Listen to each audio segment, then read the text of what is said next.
It was only a matter of time before three things would finally come together: affordable telescopes made available to the public, home-based editing software, and a popular public medium such as YouTube.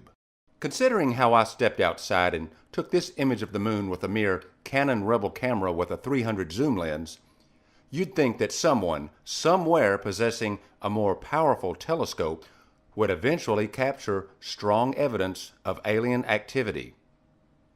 They have. Bill Bryson hasn't been active in a few years, but when he was often, well, corny in his delivery and may have jumped to some conclusions, but he also captured this. I count at least 10 UFOs passing here, once more in slow motion.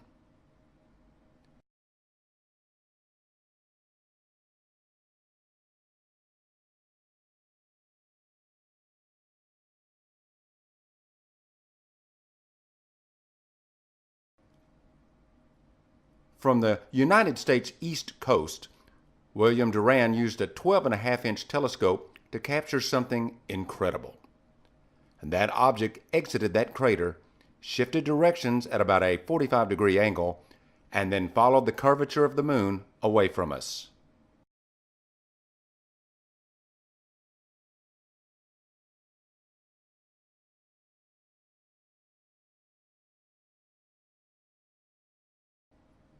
In slow motion, notice the shadow briefly visible on the crater wall.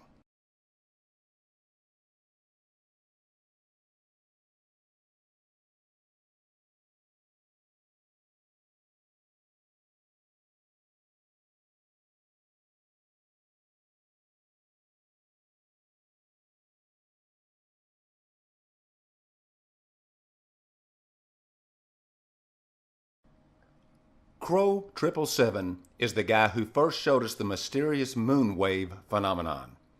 And as you'll see, he's also captured some other very compelling stuff.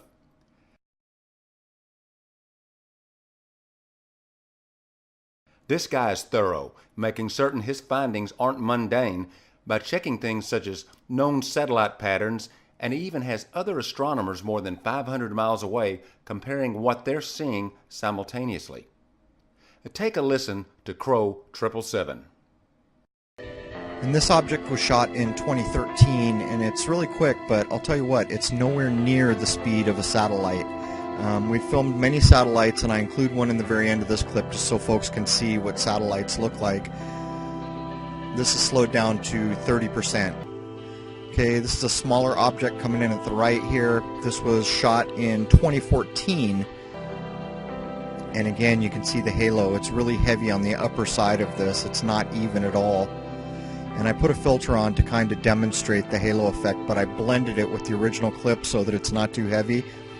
But you can distinctly see the halo and that it's thicker on one side than the other.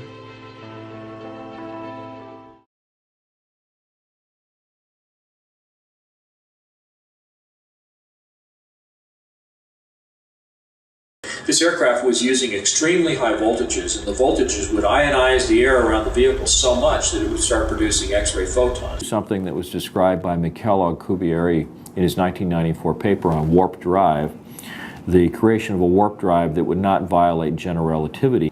One of the things that he was suggesting was that you would be able to engineer a vector or a pair of vectors in space-time that would, on the one hand, cause a compression of space-time ahead of the vehicle and an expansion of space-time behind the vehicle. Environmental conditions that you experience inside the spacecraft are pretty much pegged to the time and place that you start out from. So you don't have any sense of g-forces or being moved around. You don't have any sense of acceleration because the entire pocket of space-time that you're encapsulated in is being accelerated by the vectors that are created around the system.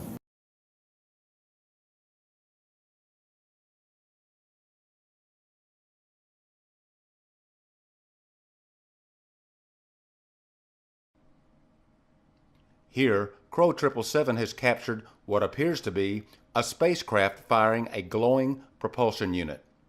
He describes how the craft responds accordingly when this set of 3 thrusters fire.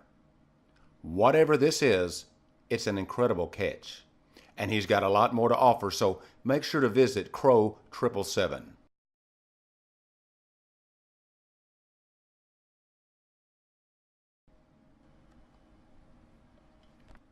Now, before we look at the next astronomer and his work, check out this restored image from the Apollo archives.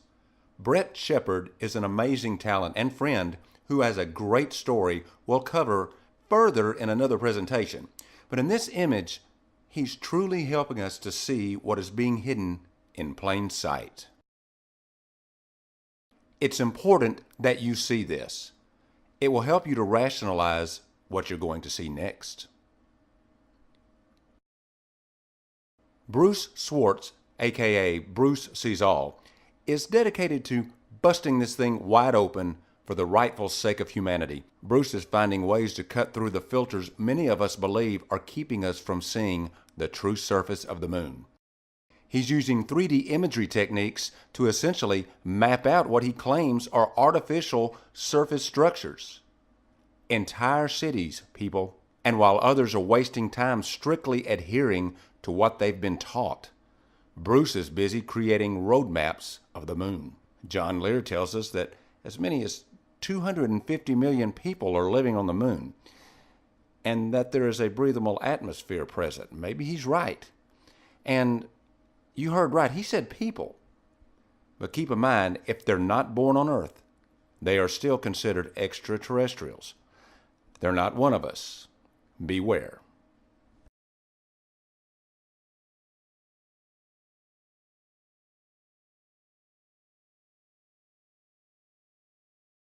That we don't usually see, right? Zoomed out. And even when we're very close in, we don't usually see these. There's color also on the surface. See? Change the hue of the surface.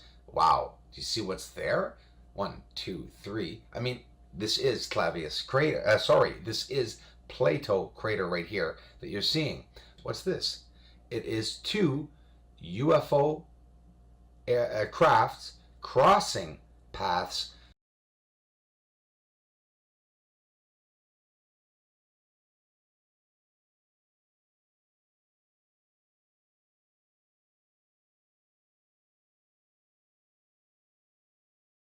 The fact that it's going through clouds is astonishing me. And I do think they are crafts because we see them sort of stopping, right? They're in, even though it's slow motion, they're sort of hovering and they're moving left and right. But just look at the cloud cover. Look at it moving over the surface. It's moving like there's wind, like there's an atmosphere on the surface. Now you want to see atmosphere? What the heck is this? What are they flying through? Look what's on the surface. I mean, I'm close now and what the hell? It looks like they're flying through clouds. I mean, hey, look, it's not cloudy down here on Earth.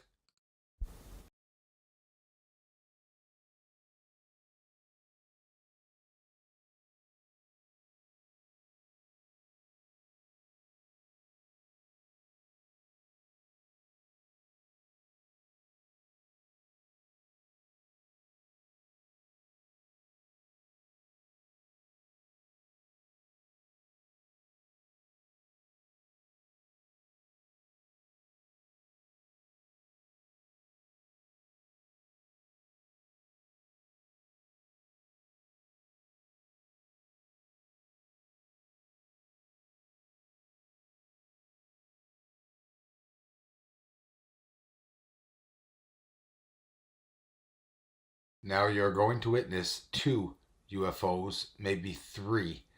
One looks like his shadow's on the ground, that close. If not, there's 3 here.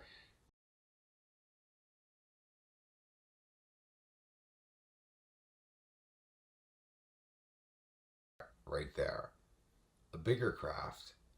You could tell it's bigger too because they're basically close to one another.